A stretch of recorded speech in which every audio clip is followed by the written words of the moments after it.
오늘하고 다음 주는 성령에 대한 이야기입니다. 다음 주가 성령 강림주일입니다. 오늘 제목이 성령으로 두려움을 이기게 하소서입니다. 본문 27절 말씀 보면 너희는 마음에 근심하지도 말고 두려워하지도 말라고 하십니다. 마음에 근심하지도 말고 두려워하지도 말라는 말씀을 해주시고 있습니다. 요한계시록의 말씀 보면 또한 이렇게 기록되어 있습니다.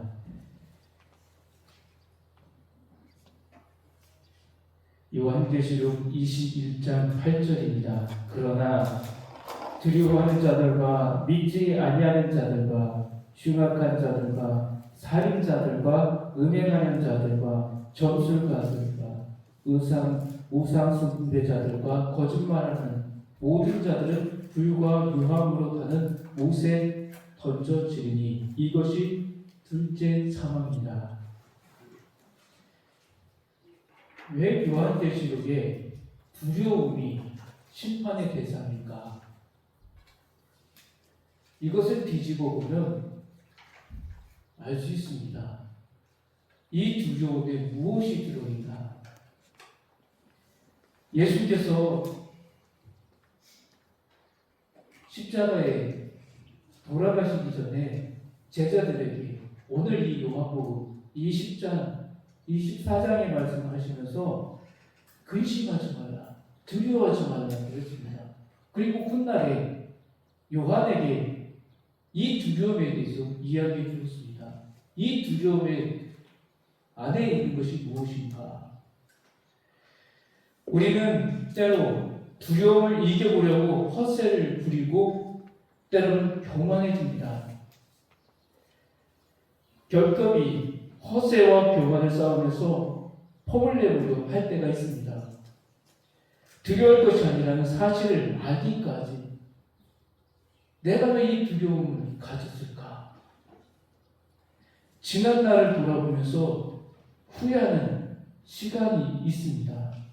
우리는 얼마나 많은 시간을 두려움 속에 지냈습니까?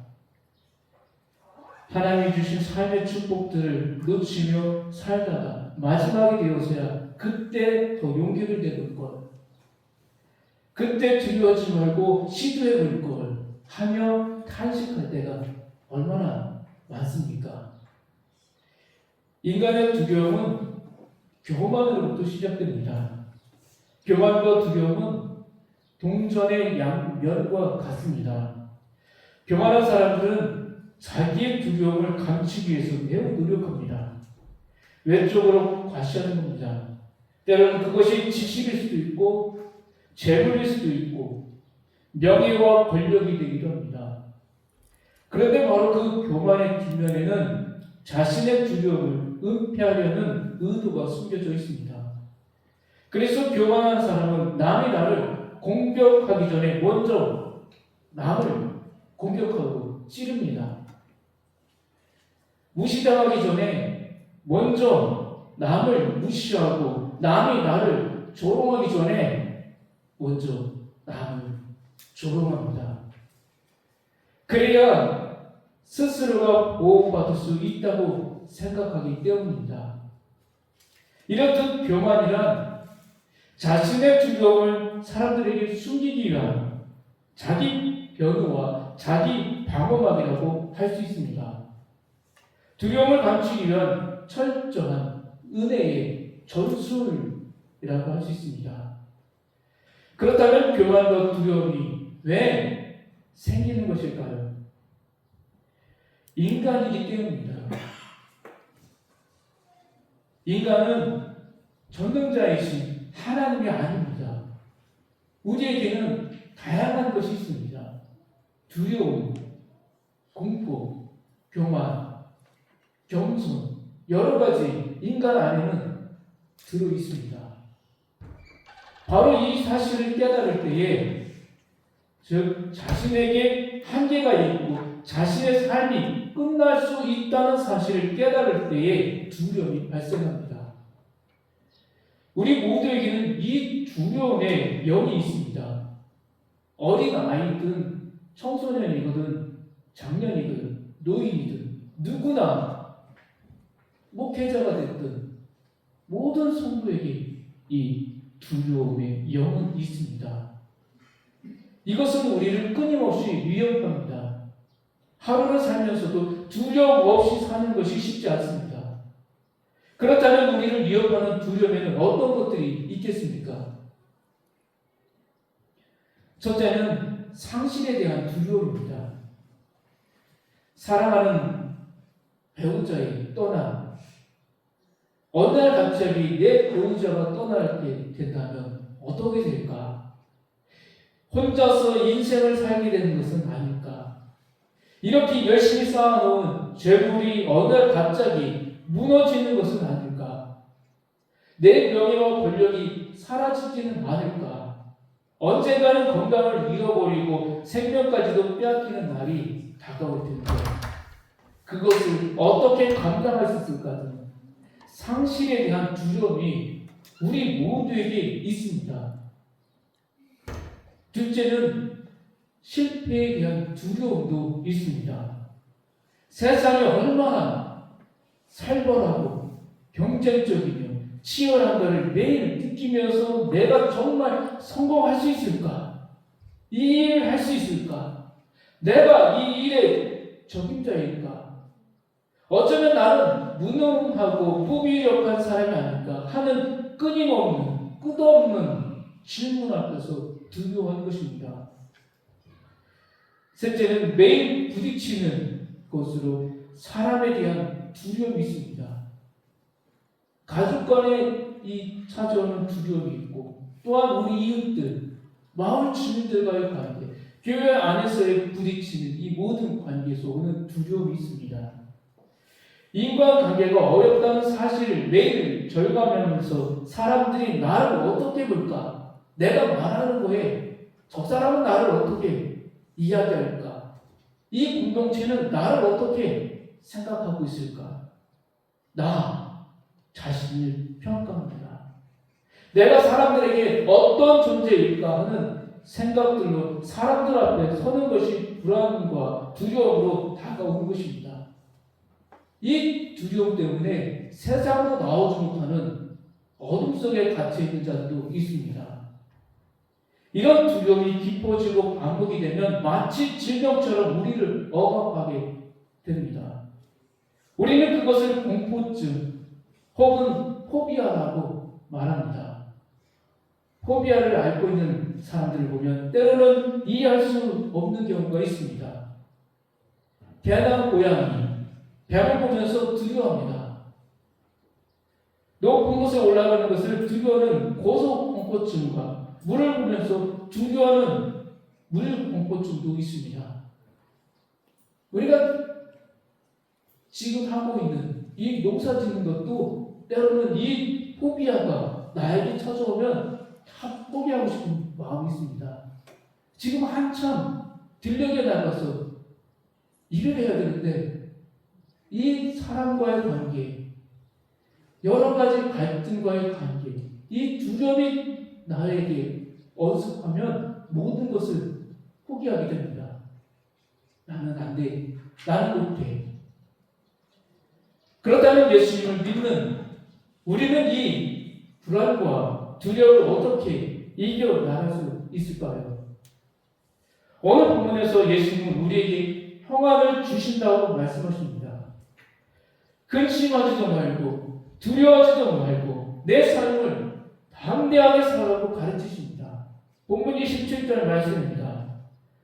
평안을 너희에게 끼치노니 곧 나의 평안을 너희에게 주노라. 내가 너희에게 주는 것은 세상이 주는 것과 같지 아니하니라. 너희는 마음에 근심하지도 말고 두려워하지도 말라. 요한복음 14장 1절을 시작하면서 근심하지 말라. 걱정하지 마라. 에이맨이 샬롬 평안하라. 인사 같지만 영적인 이 공포, 아픔, 상처, 두려움 이 모든 것을 이겨내라는 것입니다. 주의 성령이 함께 한다는 것입니다. 주의 영이 지금 우리 안에 임재한다는 것입니다. 예수는 세상이 주는 거짓 평안에 속지 말라고 하십니다. 하나님 우리에게 주신 것은 세상 것과 다른 것인데 수많은 사람들이 세상의 거짓 평안을 찾아 돌아다니고 있다는 것입니다. 예수 그리스도를 영접했는데도 아직까지 과거에 자신의 모습에 얽매여서 나오지 못하는 성도가 있다는 것입니다. 이제 예수 그리스도를 믿고 새로운 거듭난 성도의 모습, 이 성화의 단계에 나아가야 되는데 아직도 과거의 나의 모습에 머물러 있는 자가 있다는 것입니다. 두려움을 잠시 잊기 위해서, 위안을 받기 위해서 사람들은 얼마나 노력합니까? 잠시 회복을 위해서 신경 안정제, 마약과 같은 이 약들을 먹으면서 이겨내는 사람들이 있습니다. 또 많은 사람들이 스트레스를 받고 있어서 또 이것을 이겨내기 위해서 세상 사람은 어떤 방법을 선택합니까? 어느 하루를 마무리 지으면 이웃 사람과 함께 술 한 잔을 먹으면 이 괴로움을 이겨내려고 합니다. 술 마신 다음 날 해가 중천에 뜬 다음에 겨우 일어나서는 어떤 말을 합니까? 내 인생이 왜 이 모양일까? 나는 왜 이렇게 살까? 후회, 자책 여기에 빠질 수밖에 없습니다. 한탄밖에 없다는 것입니다. 남을 찔렀는데 돌아온 것은 내가 왜 저 사람을 괴롭혔을까? 후회밖에 없다는 것입니다. 예수님은 세상의 거짓 평화에 속지 말라. 내가 너에게 나의 평화를 주겠다 하고 말씀하십니다. 예수님의 평화를 주신다는 것입니다. 예수님께서 우리의 삶을 이끌어 주신다는 것입니다. 예수님이 주님의 평안을 우리에게 주시는 방법이 무엇이겠습니까? 더 큰 두려움으로 이 작은 두려움을 내쫓는다는 것입니다. 다른 말로 표현하면 진정으로 두려워할 것, 우리가 두려워할 대상이 무엇인지를 깨닫게 해 주신다는 것입니다. 우리가 두려워야 되고 경외할 대상은 하나님밖에 없습니다. 하나님을 무서워하고 하나님을 두려워하다 보면 이 작은 두려움이 느껴지지가 않는다는 것입니다. 절대자이신 하나님만을 두려움으로 세상의 헛된 두려움에 빠지지 말라는 말씀입니다. 하나님 절대자이시기 때문에 그 자체로 모든 것들을 상대화시키는 것입니다. 두려움을 이기려면 그렇게 해야 합니다. 하나님의 말씀으로 예수님의 눈으로 세상 것들을 상대하기 시작해야 합니다. 왜 그렇습니까? 하나님만이 생명이고 하나님만이 은총이고 하나님만이 자유롭게 하시는 분이고 하나님만이 우리에게 구원을 주시는 분이고 하나님만이 창조주이시기 때문입니다. 우리의 두려움은 어디에서부터 생기는 것이겠습니까? 어떤 사람들이 두려움에 자주 빠지는 것이겠습니까? 자의식이 강한 사람들입니다. 이러한 사람들에게는 두려움이 쉽게 다가옵니다. 착한 사람들, 남의 시선과 소리에 민감한 사람들이 공포증에 걸릴 가능성이 많은 사람들입니다. 사람들의 시선과 평가로 전전긍긍하면서 살아가면 사람이 칭찬하면 나는 기분이 좋았다가도 사람들이 한마디 툭 던지거나 꾸중하는 말, 이 말이 나를 작동시킵니다. 마음이 밑바닥까지 내려가서 스스로를 형편없는 존재로 탄식하게 만듭니다. 사람들의 평가에 불안해하고 두려워하게 되는 것입니다. 우리는 너무 많은 시선에 의해서 스스로를 규정하려고 합니다. 그렇게 하면 결국 내가 없어집니다. 그리고는 내 속에 불안과 좌절, 두려움만이 남아 나를 지배하게 합니다. 우리는 이것들을 내쫓아야 합니다. 거짓 두려움을 물리쳐야 합니다. 거짓 두려움에 속지 않아야 합니다. 그리고 진정으로 하나님만을 두려움으로 세상을 이겨나가는 사람이 되는 것. 그것이 믿음이며 하나님 자녀의 특권입니다. 예수님이 제자들에게 말씀하십니다. 본문 26절입니다. 보혜사 곧 아버지께서 내 이름으로 보내실 성령 그가 너희에게 모든 것을 가르치고 내가 너희에게 말한 모든 것을 생각나게 하리라. 성령을 보내시겠다는 약속의 말씀입니다. 오늘은 예수님께서 제자들의 품에서 떠나 이제 가실 주님으로서의 말씀입니다. 그러나 다음 주는 성령 강림주일로 주님이 다시 오셔서 주시는 말씀이 무엇인지 또 이해하답니다. 성령은 우리에게 다양한 것을 말씀해 주십니다. 하나님과 예수님과의 우리의 관계, 그리고 우리가 봉사한 모든 이 성령의 역사에 또 이 성령께서 우리 모든 일들이 하나님의 뜻으로 맞춰갈 수 있도록 인도해 주신 것이 성령입니다. 오늘 주님께서 이 26절의 말씀은 우리에게 위로의 말씀입니다. 성령이 하나님의 약속된 말씀을 기억나게 하고 모든 것을 가르쳐 준다고 했습니다. 우리가 하는 모든 일들, 아버지 이 일을 어떻게 할까요? 기도하면서 하나님께 묻는다면 우리의 모든 일들을 가르쳐 주신다는 것입니다. 하나님이 예수를 통해서 하신 말씀을 기억하시면서 우리가 말씀으로 이겨내는 성도가 되어야 합니다. 무엇이 우리를 두렵게 합니까? 내가 누구에 의해서 규정받고 있습니까? 오직 하나님만이 나를 규정하실 수 있습니다. 그 사실을 확인하고 믿을 때 이 세상의 모든 것들을 이겨나갈 수가 있습니다. 사도 바울이 로마서 8장 31절에서 이렇게 말합니다. 만일 하나님이 우리를 위하시면 누가 우리를 대적하리요? 하나님이 나를 위하시는데 누가 감히 나를 대적할 수 있겠습니까? 하지만 우리는 이 사실을 잊은 채 얼마나 많은 순간 두려움 때문에 아예 시도로 해보지도 않고 포기하며 도망쳤습니까?